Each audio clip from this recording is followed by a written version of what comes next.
Cette semaine, dans le balado, on part à la recherche de notre place dans le monde et on assiste à la destruction potentielle de l'humanité, rien de moins. Bienvenue à mon ciné balado en compagnie de Patrick Marleau et Jean-François Breton. Salut Jeff. Allô.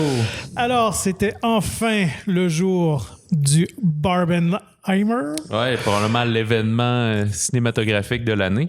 Ouais, tout à fait. Écoute, c'était devenu viral sur Internet. Les gens achetaient des billets pour une double projection ce jeudi dernier. Tous les faux posters qui montraient la synthèse des deux films, soit avec l'esthétique de l'un, de l'autre, ou de d'autres films complètement, notamment la pochette là, je sais plus c'est quoi le titre, mais de l'album de Pink Floyd, là, de celui en complet en feu qui serre la main à quelqu'un d'autre, puis là, ils mettaient Cillian Murphy puis Margot Robbie, etc. Fait que beaucoup de créativité donc a circulé sur Internet ces dernières semaines. Ouais, puis tout ça, c'est au grand bonheur des deux studios, j'imagine. Clair. Écoute, je pense que beaucoup de mimes ont dû être créés par les studios eux-mêmes. Peut-être, oui. Parce que j'ai su il y a quelques années, en fait, qu'il y a vraiment des gens que c'est leur travail. Ouais, je sais que pour créer, c'est ça, sur Netflix, Bird Box, ça avait été ça. Il y avait énormément de mimes puis d'affaires comme ça. Puis par après, c'est sorti que c'était le moyen de promotion, c'était ça. C'était juste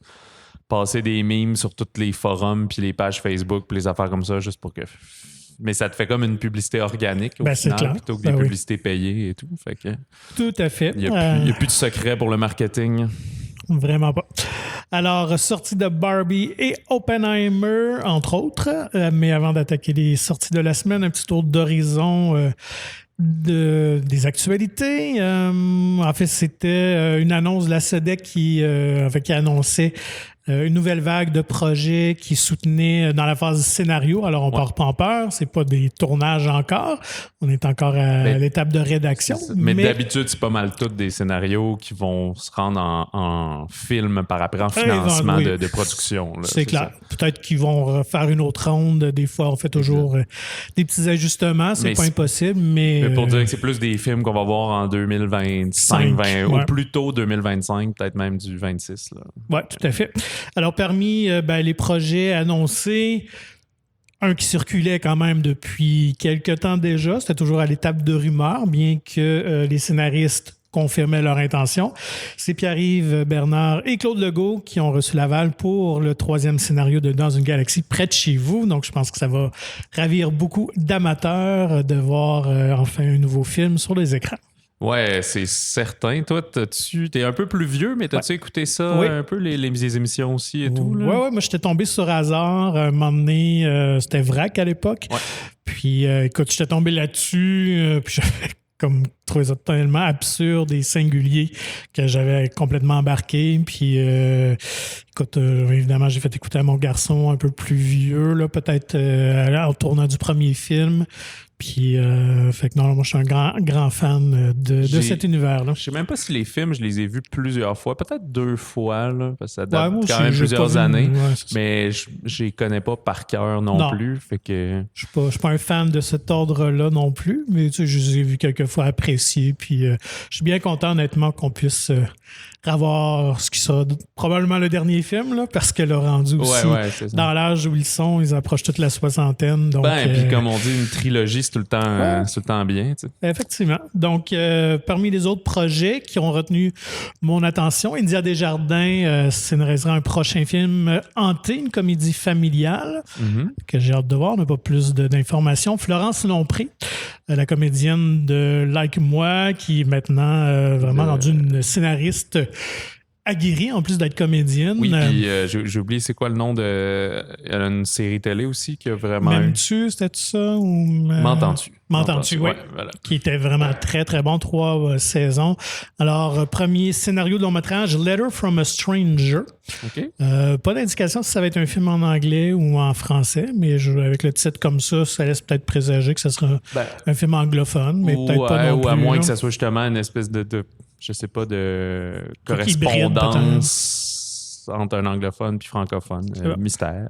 Et puis, pour les productions La Fête, donc Compte pour tous, ce sera Le Petit Astronaute qui va être une adaptation d'une bande dessinée qui a gagné beaucoup de prix, je pense qu'il y a déjà 2 ans, qui est peut-être sorti, de Jean-Paul Hyde, donc sur un enfant handicapé.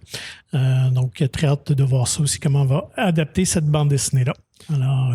Puis ça, ben là, on a nommé 3-4, mais il y en a comme 30. Là. Oui, c'est ça, il y en avait plusieurs. Puis, mais c'est peut-être ceux qui ont retenu plus mon attention. Voilà. Sinon, autre actualité, André Forcier, réalisateur québécois enfant terrible, est en production de son 16e film déjà quand même.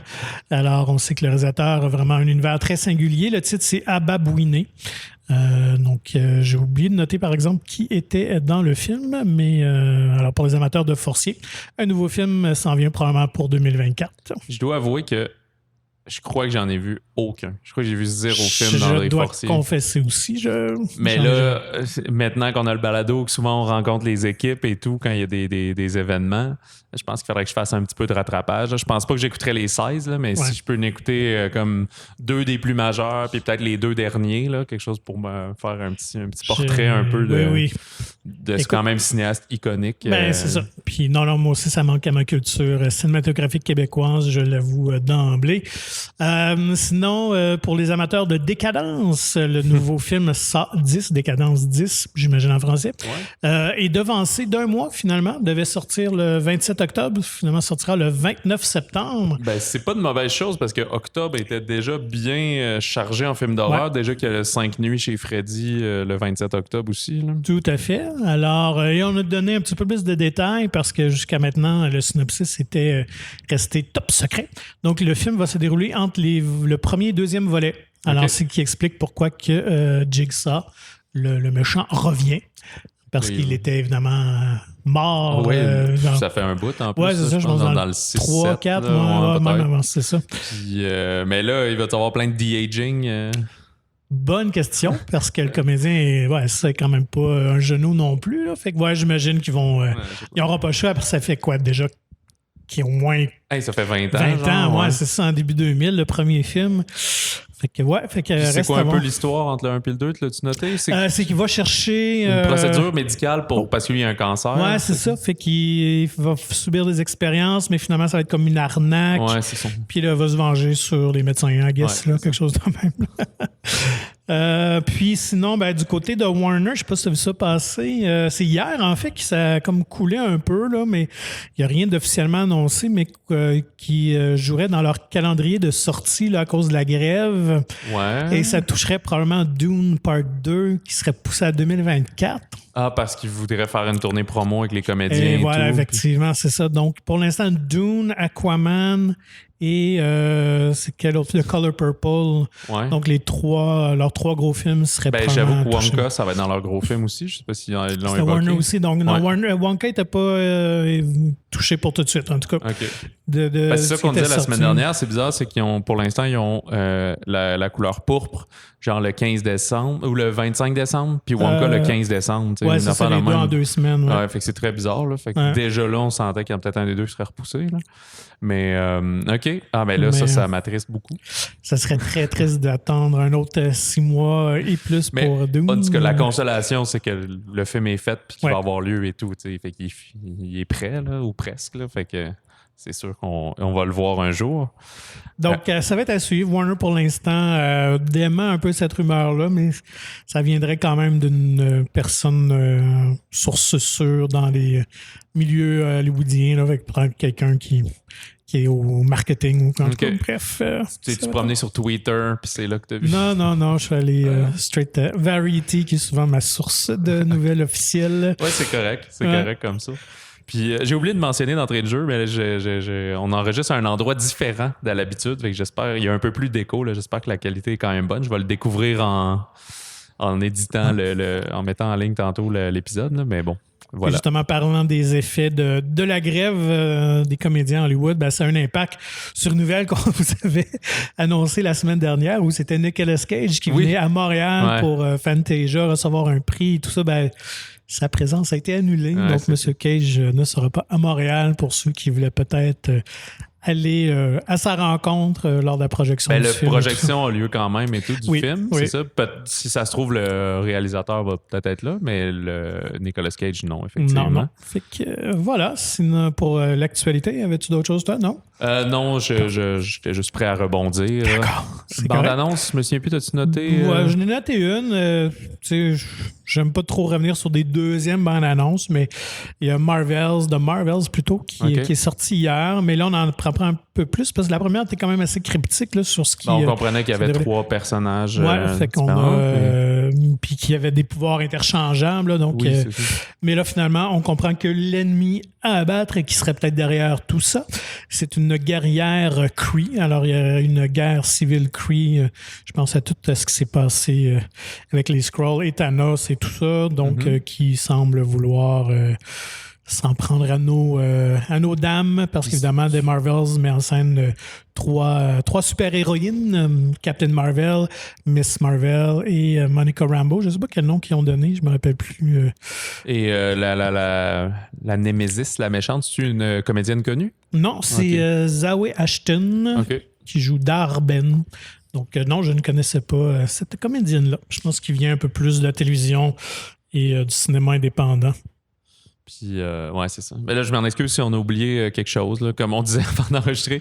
On dirait que j'ai suivi tout au long des jours les nouvelles bandes annonces, les choses comme ça, mais à chaque fois que j'arrive en préparation d'épisode, on dirait que je les oublie. Non, mais il n'y avait rien de marquant, honnêtement, cette semaine. Puis toi, t'es sorti de tes vacances pour venir faire l'épisode. Oui, parce à que quel point. Semaine iconique. Oui, on ne pouvait pas passer à côté de ces 2 sorties très attendues. Écoute, je pense qu'on n'avait pas vu autant de fébrilité de la part des cinéphiles depuis Avatar, là. Fait que je pense qu'on sent vraiment une excitation des gens d'aller au cinéma. Alors, débutons avec, je pense, le plus léger, allons-y avec Barbie, justement, de Greta Gerwig. C'est ça. Par contre, je sais qu'on recommande, justement, si vous faites le programme double, vous êtes mieux de commencer par Oppenheimer, puis après d'avoir Barbie qui est un peu plus excité puis qui va vous garder éveillé, parce que tout ça représente 5 heures de cinéma. Là. Oui. Greta Gerwig qui nous avait offert entre autres Lady Bird, mais plus récemment aussi Les 4 filles du Dr March, la dernière adaptation, et qui a pas réalisé beaucoup de films à date, mais qui en a scénarisé beaucoup, qui est aussi comédienne, et elle a coécrit Barbie avec son mari Noah Baumbach, qui est aussi un cinéaste. Je pense que ça, c'est des gangs de New York, eux autres. Là. Ben, pas le film, les gangs de New York. Ils sont dans la clique new-yorkaise de cinéma. Ils ne sont pas dans LA d'habitude. Non, c'est ça. Ils font pas des films de grands studios. Noah Baumbach faisait le cinéma indépendant. Là, mais là, elle vient d'entrer dans le film de grand studio avec un mélange de Warner Bros. Puis des jouets Mattel. Écoutez, les 2 films qu'on vous parle, Barbie et Oppenheimer, tout le monde est là-dedans. Là, dans le cas de Barbie, c'est Margot Robbie, Ryan Gosling, il y a America Ferrera, Emma McKay, Kate McKinnon, Simu Liu, qui ont le Shang-Chi, Will Ferrell et genre plein de caméos qui jouent des Barbie ou des Ken ou des personnages qu'on va voir le temps d'un gag ou des choses comme ça. Là. Et beaucoup de comédiens de Sex Education. C'est ça. On avait noté. Gerwig a pris, quand on avait parlé des bandes annonces ou de je sais pas quoi, ou du casting, puis tout, il y en a 3, là, j'ai oublié leur nom, mais. C'est ça. Emma McKay, c'est ça, mais lui qui fait Eric, qui est le nouveau Doctor Who, puis l'autre qui fait dans la série, le chum d'Eric, le fils du directeur, là, j'oublie son nom. Là. Bref, qu'est-ce qui se passe dans le film Barbie? C'était ça le grand mystère du film. C'est-tu une joke? C'est-tu sérieux? C'est-tu au premier degré, deuxième degré? Ce qui arrive, c'est qu'on est dans Barbie Land ou Barbie Vie. Il y a plein de Barbie, des Barbie médecins. Ils s'appellent toutes Barbie, Barbie astronaute, surfeuse, n'importe quoi. Nous, on va suivre qui est la plus Barbie générique, mettons. Puis, ils sont conscients qu'ils sont des jouets, mais ils sont dans l'univers de Barbie et qui sont comme un peu attitrés à un humain derrière. Et là, elle va commencer à avoir des pensées différentes, des pensées un peu plus sombres. Puis elle va réaliser que c'est probablement parce que l'enfant qui la possède est en trouble. Donc, elle va quitter Barbie Land pour essayer d'aller régler ce problème-là. Et Ken va l'accompagner dans son voyage. Mais lorsqu'ils vont revenir à Barbie Land, les choses vont avoir changé, voire détérioré. Alors là, ils vont devoir corriger cette situation. Fait que c'est un peu l'effet papillon, mais pas dans le voyage dans le temps, mais en se promenant entre le monde réel et Barbie Land, finalement. c'est une comédie au final, là. C'est vraiment ça, sur trame de fond d'émancipation de la femme, de féminisme, mais aussi de pression sociale, de patriarcat. Pas nécessairement pour dire que juste tous les hommes, c'est de la merde, là, mais juste de niveler une balance là-dedans. Mais quand même, la masculinité toxique aussi, on aborde ça. Ouais, ben là, ça, c'est jamais une bonne chose, là. Ouais. Fait que t'en as pensé quoi, toi? Écoute, c'est un film qui a résolument un point de vue féminisme dans le bon sens du terme. Mm-hmm. Je trouve qu'il y a vraiment de bons gags. C'est un film à message, mais pas lourd. En même temps, c'est correct que ça s'adresse plus aux femmes qu'aux gars. Là, sinon, on aurait eu un problème quand même à la base. Il en blague même avec ça. Tout à fait, c'est ça. Fait que, je pense qu'un homme de bonne foi va s'y intéresser parce que quand même, je pense qu'il y en a qui vont être malheureusement offensés par un discours qui est quand même inoffensif, on s'entend. Là. Ouais. Mais moi, j'ai vraiment embarqué, j'ai trouvé ça drôle, j'ai trouvé ça original. Vraiment un gros coup de cœur pour la direction artistique. J'ai adoré tout le monde de Barbie Land, de la façon qu'ils ont recréé des jouets iconiques, mais dans ce vrai monde-là de Barbie Land. Écoute, c'est inventif, c'est une belle hausse de fraîcheur. J'espère qu'il va y avoir une nomination aux Oscars pour la direction artistique. Puis même le scénario, je pense, ça mériterait peut-être... On s'entend que par moments, c'est très léger, c'est très classique parce qu'on déconstruit un peu la quête du héros, mais il y a quand même une profondeur, ou en tout cas une certaine part de réflexion à amener. Fait que moi, je trouve que ça vaut la peine. Je pense que vous allez passer un bon temps, mais est-ce que je pense que c'est un film que je déconseille aux jeunes enfants, honnêtement. Ouais, ce serait quoi, un genre de 8 ans et plus, peut-être? Moi, même pas. Moi, j'ai réfléchi à quel âge je mettrais. Je pense que 10 ans et moins, là, il risque quand même un peu de s'ennuyer parce que c'est pas un film de Barbie Straight, là, on s'entend. Non, c'est ça. C'est très référence méta. Écoute, je suis pas sûr qu'ils vont piger tous les jokes nécessairement qu'on va faire. Puis peut-être l'aspect un peu film à message va les laisser un peu indifférents. Là.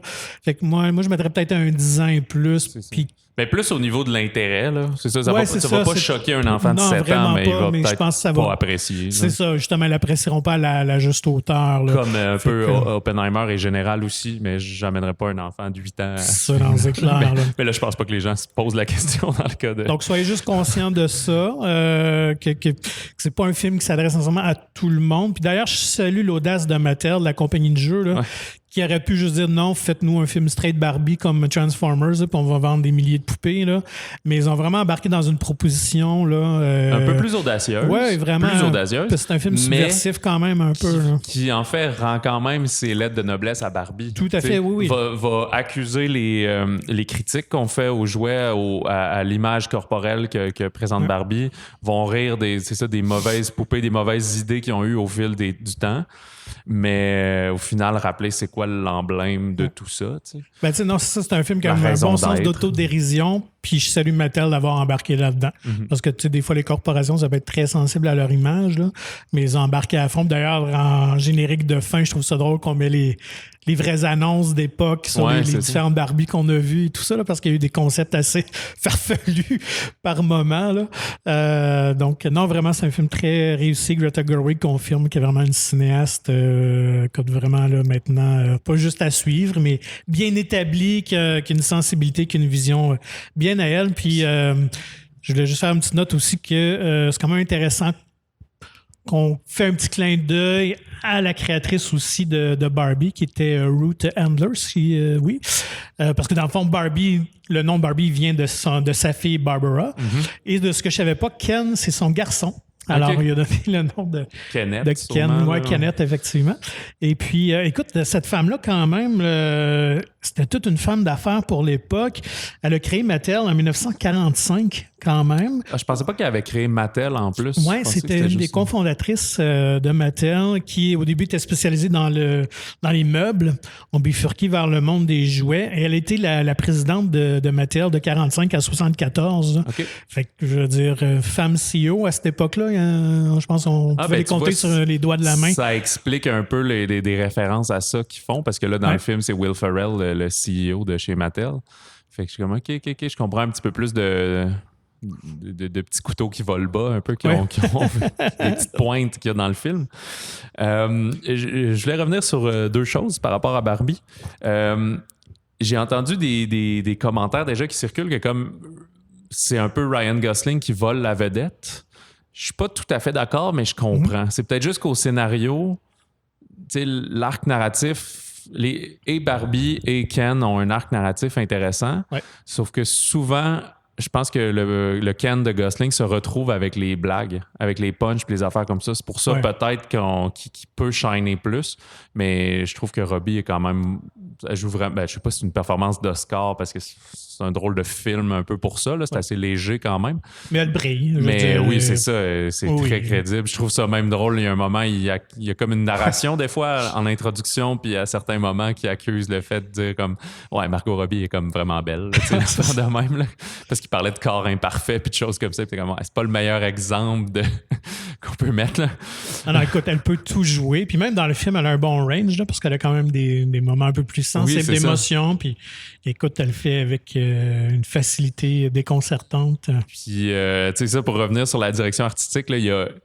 J'ai vu plusieurs entrevues là, de junkets de presse autour, puis tous les comédiens, tout le monde capote, là, ça devait être fou. Là, tu rentres là, tout est rose. Ils ont recréé en géant les jouets. Ils jouent avec les codes. Vous allez voir, c'est très drôle quand ils présentent l'univers, tu sais, que ça te rappelle quand tu jouais ou quand tu voyais tes frères et sœurs, cousins, cousines jouer avec des Barbies, que des pots vides, tout son frigidaire, c'est des dessins d'objets. Elle prend l'objet, elle fait semblant de boire les choses. En plastique. C'est ça. Elle met de la bouffe dans son assiette, elle s'assoit, puis elle fait bon, ben j'ai fini de manger, mais tu sais, elle mange pas. Et c'est ça. C'est des jouets, il n'y a pas de doute. Là.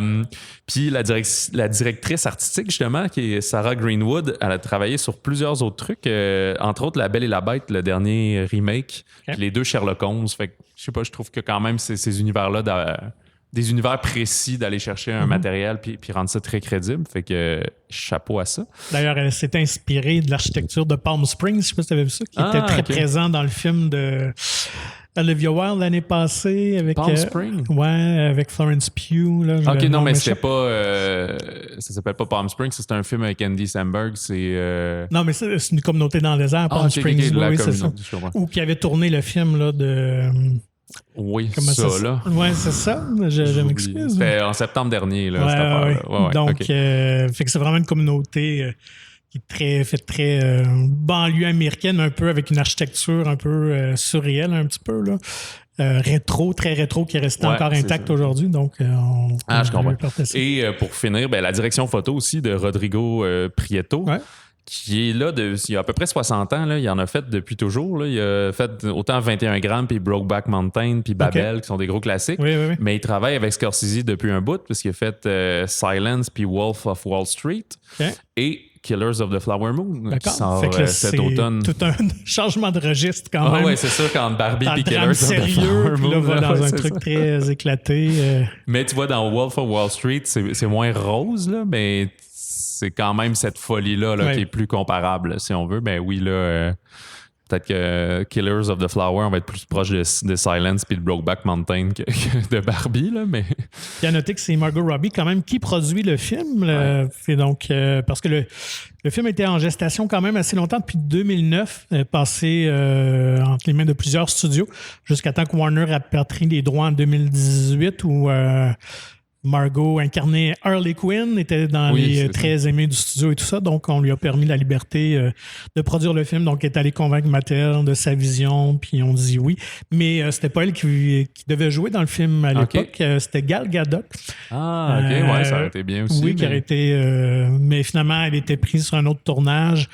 Donc, peut-être la verrons-nous dans un deuxième Barbie. Et moi, je serais prêt à parier qu'on va faire un petit truc avec ça. Puis même que Gerwig aussi voulait mettre Timothée Chalamet et Saoirse Ronan qui ont tourné dans ses films. Un petit caméo, un petit clin d'œil, mais les deux, encore là, étaient pris sur des tournages, donc ils n'ont pas pu venir participer. Chalamet, c'est pas mal sûr qu'il était pris sur un tournage. Il tourne dans tout. Et puis, mentionnons coup de cœur quand même Michael Cera, que moi j'aime bien, Scott Pilgrim, qu'on peut toujours avoir plus de Michael Cera, qui est très efficace. C'est quoi, Alan, Alan, de Ken? Qui est une espèce de poupée un peu populaire et discontinuée. Puis... mais on dirait que Michael Cera, c'est tout ou rien. C'est-à-dire que moi, aussi, il me fait bien rire. Je trouve qu'il y a toujours le bon casting pour lui. Mais j'ai des amis qui peuvent pas le blairer. C'est ça. Mais il est dur à déguiser dans un rôle. Oui. Puis il fait partie de ces comédiens-là qui est tellement associé que je crois à ces personnages, mais je le sais que c'est Michael Cera instantanément. Il joue souvent le même type. On s'entend, c'est le même casting. Et peut-être qu'à l'inverse, justement, si on va dans Oppenheimer, là, on a des comédiens qui sont peut-être plus cachés dans leur rôle. Le nouveau film de Christopher Nolan, qui est quand même une des icônes de cinéma contemporain. Là, des 20 dernières années. Ouais, c'est ça. Il est peut-être il y a peut-être à peu près le même âge que Quentin, 10 ans plus jeune que Tarantino, peut-être, justement. Il a commencé plus début 2000, alors que Tarantino, c'était 90. Là. C'est pas le même genre, mais dans ses réalisateurs iconiques. C'est écrit juste par Christopher Nolan. Des fois, il était avec son frère, mais pas cette fois. Et d'après le livre American Prometheus de Kate Bird et Martin Sherwin, qui parle de, c'est quoi, G. Robert Oppenheimer? Ouais. Qu'on associe avec le père de la bombe atomique. Fait qu'on va être...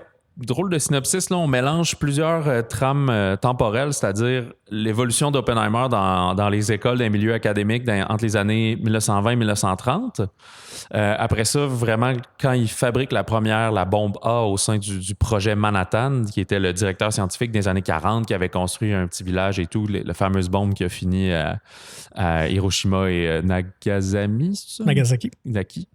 Et finalement, une audition de sécurité dans les années 50 en 53, parce qu'on le soupçonne d'être associé au Parti communiste russe puis d'avoir fait de l'espionnage. Tout ça va être un peu entremêlé en nous présentant une énorme galerie de personnages, de divers scientifiques, divers politiciens qui ont participé à tout ça. Donc, au générique, il y a encore plus de monde, je pense, que dans Barbie, mais c'est Cillian Murphy, le personnage principal, Emily Blunt qui va jouer sa femme, Robert Downey Jr., lui, qui est assez quand même méconnaissable dans ce rôle-là. Ouais. C'est un plus gros rôle aussi que je pensais, parce que, tu sais, il n'était pas très mis de l'avant dans les bandes annonces, mais quand même au cœur du film. Là. Et Matt Damon, Florence Pugh, Kenneth Branagh et une infinité de comédiens, surtout. C'est quand même beaucoup des hommes, puisque c'était l'époque des messieurs scientifiques. On a quand même réussi à mettre pas mal toute la vie d'Oppenheimer. On voit pas sa jeunesse puis des affaires comme ça, mais tout à peu près 30 ans là, de ce qu'il a fait pour les États-Unis, pour l'armée, pour la recherche scientifique, dans cette espèce de je sais pas, mouvance là, de avant-guerre, de guerre et d'après-guerre, finalement. C'est très dense comme film. C'est pas... autant on parlait de l'événement Barbenheimer, les deux films, mais tu sais, tous les pronostics de box-office sont comme 3 fois plus élevés pour Barbie. Là, c'est le film grand public. Oppenheimer, c'est un grand cinéaste. C'est une œuvre de qualité, mais c'est niché. Là. C'est comme du cinéma d'auteur avec un budget de blockbuster. Ouais. C'est pas mal ça. Là, mais... Et dans sa forme, fait penser beaucoup à JFK pour les plus vieux qui ont connu le film d'Oliver Stone, où c'est quand même un montage assez rythmé, là. On perd pas de temps. Mm-hmm. On joue à différentes époques. On va de couleur à noir et blanc aussi. Fait que je trouve esthétiquement, là, très influencé de Oliver Stone et son JFK. 3 heures qui est, comment on dit, chargé, qui a beaucoup d'éléments. On introduit beaucoup de notions, de concepts, de personnages. Fait qu'il faut être assez attentif et surtout dans le mood, là, si vous voulez chercher quelque chose... Je dirais pas de plus léger, mais un peu plus conventionnel. Ouais. Peut-être attendre que vous êtes vraiment dans l'esprit de concentration, parce qu'on nous pitch beaucoup de choses. C'est ça. Le côté positif de ça, c'est qu'il n'y a pas de longueur dans le film, mais le négatif, c'est qu'on ne vous prend pas par la main. Il faut que vous embarquiez et vous soyez alerte. C'est un film de dialogue, c'est un film où on traite de physique, de beaucoup de notions abstraites comme un des mortels ne connaît pas, bien qu'on essaie de vulgariser quand même le plus possible, là, puis c'est pas au cœur, mais... C'est plus le jeu de coulisses qui est intéressant. C'est ça, il y a quand même un côté drame judiciaire. Moi, personnellement, j'aurais peut-être plus préféré qu'on se concentre sur la partie du projet Manhattan. Je pense que c'est la meilleure portion du film, la plus intéressante. Celle entourant le reste de la vie d'Oppenheimer, peut-être parce que c'est un peu trop abstrait. Je pense que le film aurait peut-être gagné à être ralenti un peu, puis des fois s'attarder sur des éléments ou nous présenter dès le départ peut-être certains enjeux. Mais au-delà de ça, c'est Christopher Nolan, c'est quand même un film, écoute, d'une grande qualité technique. À noter aussi qu'il n'y a pratiquement aucun effet numérique, tout a été recréé. Donc l'explosion de Trinity a été fait à l'ancienne, en effet pratique. Évidemment, ils n'ont pas fait une grande explosion à chez nature, en plus petit, mais quand même, ils disaient quand même que c'était assez un peu impressionnant à recréer dans le désert. Une petite explosion atomique. Oui, c'est ça. Donc, les comédiens sont tous très bons, même si certains passent un peu en coup de vent, là, mais c'est ça. Mais sachez que c'est un film qui est peut-être un peu moins accessible que je l'aurais pensé. Ouais. Honnêtement, pour le sujet et le budget, là. Donc, Nolan ne fait pas de compromis, il avait sa vision. Donc, je pense que les fans de Christopher Nolan, de son cinéma, vont embarquer. Si vous êtes du genre à écouter un film ici par là, mais que vous aimez l'histoire et tout ça, comme je vous disais, soyez dans l'esprit là, pour aller le voir. Exact. Ben, sa signature est encore là, mais là, on n'est plus dans des aventures de fantastique ou de science-fiction qu'il a imagé. Là. C'est un drame biographique historique. Là, moi, je note quand même la musique. Toi, je sais que tu l'as trouvé des fois un peu trop présente. C'est sûr aussi que Nolan arrive toujours avec des mix sonores qui ne font pas l'unanimité, où les présences, les vrombissements, les explosions sont tellement forts que le son de la salle peut pas être trop fort, sinon quand ça arrive, tout déchire. Ouais. Fait qu'on perd un peu de dialogue à l'occasion. C'est pas aussi pire que le fameux Tenet, évidemment, mais moi, je souligne la musique de Ludwig Göransson. C'est un compositeur que j'aime, que j'affectionne beaucoup. Il a un peu volé qu'on dit, les contrats Hans Zimmer. En fait, c'est que Nolan travaillait avec Hans Zimmer auparavant, mais là, quand Dune est arrivé avec Denis Villeneuve, Zimmer n'était plus disponible. Puis que ça a affecté Tenet et ça affecte aussi Oppenheimer. Donc, Göransson a fait la musique de Tenet et il a gagné entre autres un Oscar pour Black Panther. C'est ça qui l'a vraiment mis sa map. Là. Puis il a fait plein de séries télé. Là, j'en parle à l'occasion. Mais tu sais, les Mandalorians, c'est lui. Mm-hmm. Puis si je me mêle pas, il a même fait genre le thème de New Girl puis de Community. Puis quand dans début de carrière, là, des trucs plus légers. Mais il y a de la musique pour tous les projets hein, quand même.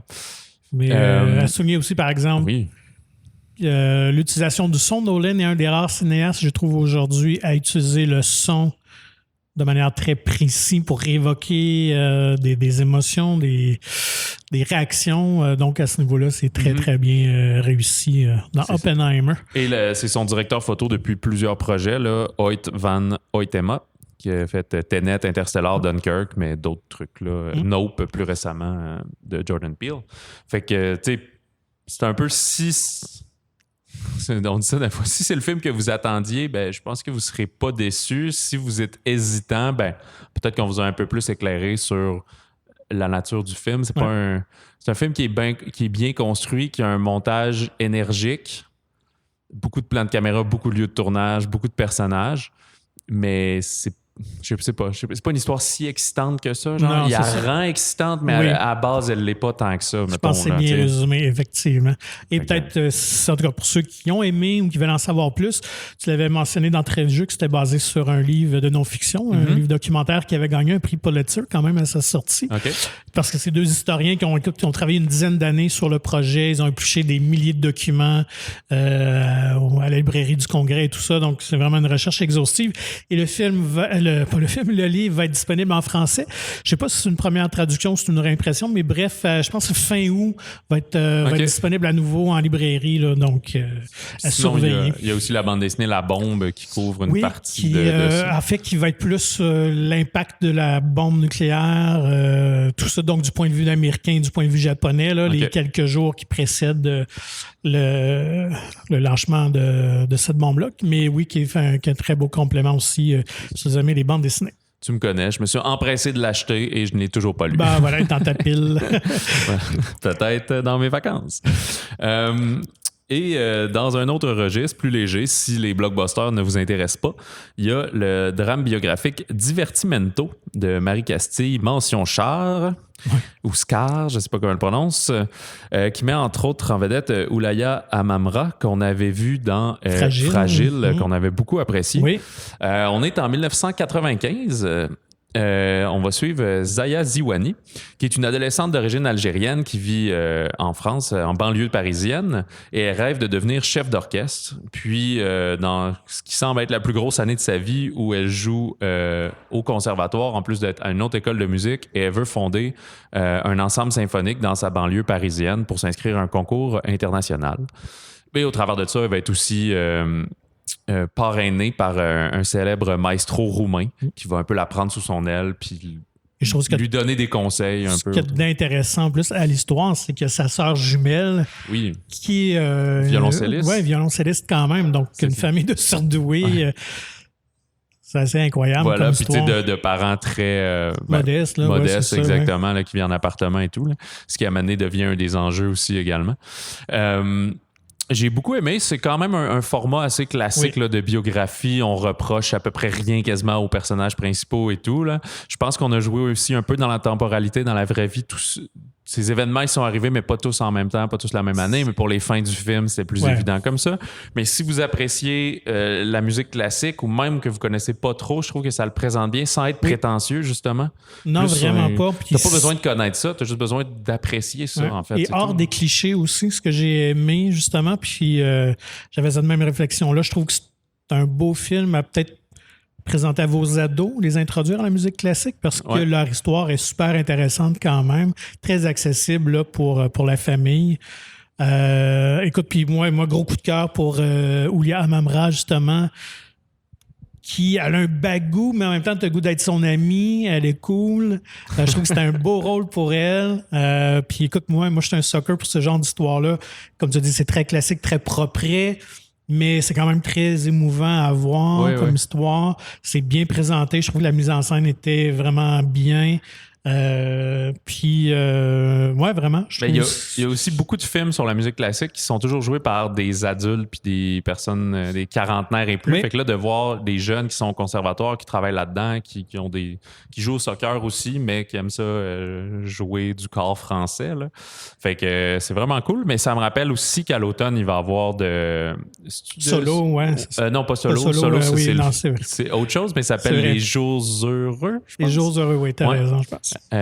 Sophie Dupuis, Sophie Desmarais. Oui, Sophie Desmarais. Bon, je me trompe dans Sophie Dupuis fait Solo, mais ça, c'est sur l'univers des drag queens. C'est pas pareil pantoute, mais je comprends qu'on mélange tout ça. Bref, on va voir aussi un film québécois sur une première femme chef d'orchestre. Mais l'histoire est... Je pense que le focus est très différent. Ah oui, absolument. Je pense que celui au Québec va être plus dramatique. Lui, quand même... comment dire, uplifting, c'est un feel good, c'est ça. Moi, j'ai eu on traverse les embûches. J'ai eu le même feeling, un peu sentiment que l'année dernière, c'était avec le film sur un film de cuisine, La Brigade. La Brigade. Peut-être pas autant feel good. La Brigade était plus quétaine un peu dans sa facture, mais tu es juste content, tu regardes ça, tu admires les gens qui sont à l'écran, puis c'est une histoire, comme vous avez bien, émouvante. Puis ce qui est intéressant aussi, c'est que la comédienne qui joue Fatouma, donc la sœur, elle jouait vraiment du violon, donc elle a dû apprendre l'autre instrument. Et tous les comédiens sont des vrais joueurs, des vrais musiciens qui ont passé en casting parce que c'était une volonté chez la réalisatrice de... Ça la tenait dans les films, justement, quand tu vois un comédien jouer de l'instrument, mais finalement, tu devines très vite que c'est pas lui qui joue pour le vrai. Là. Si t'en as un ou deux, c'est pas si pire à simuler, mais si t'en as tout un orchestre, là, t'as tous les comédiens, puis après, il faut que tout que t'es coupes, tu peux jamais les filmer de loin parce qu'on voit que c'est pas eux qui jouent, puis là, où tu leur donnes tous 8 mois de formation pour qu'ils fassent le minimum. C'est comme... Et ce qui est cool, les deux comédiens ont vraiment travaillé avec leur alter ego pour, évidemment, apprendre leur métier dans le film. C'est la technique Armageddon. C'est comme dans le film Armageddon, c'est plus simple de prendre des foreurs puis de leur apprendre à être astronaute que l'inverse. Là, c'est dans le bon sens cette fois-ci. En tout cas, moi, gros coup de cœur pour Divertimento, honnêtement. J'ai trouvé très sympathique. Et là, vu que c'était le gros événement Oppenheimer, je ne dirais pas qu'il n'y a pas grand-chose d'autre. Je pense qu'il y a vraiment... Si je me trompe pas, là, je pense qu'il n'y a vraiment rien d'autre qui prend l'affiche. Tout le monde s'est tassé devant Barbie et Oppenheimer. Mais nous, on va prendre 2 semaines de vacances. Là. Toi, t'es sorti On a le pour droit d'être cette ça, des semaine. Mais vacances, là, hein? oui, malheureusement, on vous laisse découvrir par vous-même les sorties. Mais on peut présenter très rapidement parce qu'on les a pas vus pour la plupart. Le 28 juillet et le 4 août, là, j'ai pas noté. Ouais, le 28 juillet, il y a Manoir Hanté de Disney basé sur le manège, là, genre de mi-famille, mi-horreur. Ouais. Le Parfum Vert, qui est plus un petit un polar, une aventure à la Tintin, un peu là, un film français avec Vincent Lacoste puis Sandrine Kiberlin. Je l'ai vu. Ouais, j'ai vu en cachette, j'ai vraiment, vraiment apprécié ça. Okay. C'est très sympathique. C'est très français quand même dans sa forme. Là. C'est pas un Hercule Poirot, c'est juste... justement, c'est un musicien classique qui... non, c'est pas vrai, c'est pas un musicien classique, c'est un comédien de théâtre, pardon, qui... il y a un de ses collègues qui se fait assassiner sur scène. Puis il va essayer d'élucider ça, mais en fait, il est accusé lui-même du meurtre, alors qu'il n'est pas du tout coupable, joué par Vincent Lacoste. Fait que là, il va essayer de trouver la solution à ça, puis il va être aidé d'une espèce de BDiste en mal d'aventure, là, Kiberlin, qui va l'aider. C'est un film d'époque ou c'est contemporain? Non, c'est contemporain. C'est actuel et tout. Fait que léger, mais très sympathique, des scènes de discussion de cuisine, des affaires qu'on voit un peu dans le cinéma français, mais tu sais, ils jouent pas aux super-héros, là, c'est pas ils vont pas se mettre à tirer du gun sur tout le monde et tout. C'est pour ça que c'est un peu Tintin dans sa façon d'être. Essayer de démanteler cette organisation qui est le Parfum Vert. Il va y avoir le film d'horreur Parle-moi, Talk to Me des frères Philippou. Ça, c'en est un qui pique ma curiosité. Ouais, lui, je pense que je vais essayer d'aller le voir pendant mes vacances où c'est des jeunes qui vont communiquer avec des esprits en parlant avec une vieille main embaumée. Puis finalement, ils vont avoir peut-être ouvert une porte incapable de fermer. Histoire peut-être qu'on a entendu un peu partout, mais ces deux gars-là ont une chaîne YouTube très populaire où ils font des courts-métrages d'horreur, des trucs comme ça. Ils avaient présenté leur film à Sundance l'an dernier, je pense, puis c'est A24 qui a acquis le film pour le distribuer et tout. Fait que je pense qu'ils ont vraiment cette espèce d'énergie puis de folie qu'on associe beaucoup à au elevated horror, justement, plutôt qu'au classique horror flick. On est peut-être un peu entre les deux, là. Je pense que ça va satisfaire tous les fans de genre d'horreur. La comédie Theater Camp qui a l'air très sympathique mais très nichée, je sais pas si ça va sortir beaucoup ici, c'est un Fox Searchlight mais pour l'instant c'est une sortie très limitée aux États-Unis. Il est sorti genre 7 écrans là. Je pense que le 28 il ouvre plus large mais écoute, ça va-tu se rendre jusqu'au Québec ça va dépendre de son succès peut-être. Et la semaine du 4 août, il y a les Ninja Turtles, le film animé aussi comme on disait précédemment là, de la gang de Seth Rogen, Evan Goldberg qui sont producteurs et scénaristes, puis ça a l'air de ramener vraiment les Tortues Ninja comme on les connaît, très ado, un style de BD assez éclaté à la Spider-Man, pas pareil, mais dans le même esprit. Oui, puis je lisais les directeurs artistiques, en fait, l'idée derrière ce type d'animation-là qu'on voit à l'écran, c'était comme si c'était des ados qui dessinaient dans leur cahier à l'école, en marge, tout ça. Fait qu'ils voulaient quelque chose de pas parfait. Et tout, fait que, on le voit beaucoup dans l'annonce quand il le présente, là, comme il sort son shuriken, là, la petite étoile de ninja, mais elle n'est pas en tout symétrique, elle est un peu tout croche, puis c'est bien cool. Non, visuellement, ça a l'air vraiment impressionnant. Et puis je pense à date, le running time est sorti, puis je pense comme 1h30, 1h35, là, ça va être très... ça va être joke avec un peu d'action, comme un long épisode des Teenage Mutant. Au Québec, Les Hommes de ma mère, de premier long métrage de Annick Jean, où c'est une jeune femme jouée par Léane Labrèche d'Or qui, suite au décès de sa mère, doit accomplir son testament qui est de partager les cendres avec les 5 hommes importants de sa vie, ses 5 anciens maris, dont un est le père biologique de Léane, de son personnage, mais avec qui il est pas mal en brouille. Fait que toute cette aventure-là d'aller les rencontrer, d'essayer de répandre un peu les cendres de sa mère un peu partout. Plus dans le drame, hein? Je pense que tu l'as dit, c'est pas comédie dramatique, c'est plus drame. Pas mélodrame là, nécessairement, mais c'est ça, un drame où ça va la confronter par rapport à elle-même pour se chercher, faire la paix avec, faire le deuil en fait. J'ai quand même très bien apprécié. Je crois que ça va connaître un bon succès au Québec. Pour les fans, on en avait parlé.